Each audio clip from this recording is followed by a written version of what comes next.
પાકિસ્તાન સાથે સંઘર્ષ બાદ ગુજરાતનો દરિયા કિનારો પણ હાઈ એલર્ટ ઉપર છે।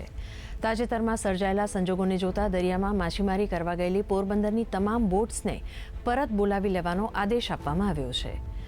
સુરક્ષાના પગલાં ભરવાના ભાગરૂપે દરિયામાં માછીમારા કરવા ગયેલી પોરબંદરની 1700 જેટલી બોટને પરત આવી જવા અથવા તો આસપાસના કોઈપણ ભારતીય બંદર ઉપર બોટને મૂકી દેવા માટે હુકમ કરાયો છે। દરિયામાંથી પરત ફરી રહેલા માછીમારોને દેશની સુરક્ષા વિરોધી કોઈપણ ઘટના ધ્યાને આવે તો તેની જાણ તાત્કાલિક રીતે સ્થાનિક સુરક્ષા એજન્સીને કરવા માટે માછીમારોને સાવધ કરાયા છે।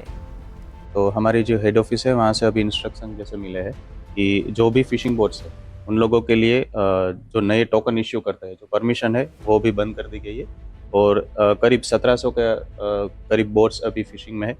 उसमें से जो बड़ी बोट्स है वो 700 और 800 के करीब है जो उसको अभी के अभी रिटर्न करने के लिए और नियरेस्ट जो भी उसका हार्बर है वहाँ पर सेफ एंकर करने के लिए सभी को इंस्ट्रक्शन दिए। अभी हम लोग जैसे यहाँ पर स्थानिक जो बोट एसोसिएशंस है, यहाँ के जो फिशरमैन लीडर्स है, इंडियन कोस्ट गार्ड है और इंडियन नेवी, उन लोगों के साथ में हम लोग कोऑर्डिनेट करके ये काम करेंगे।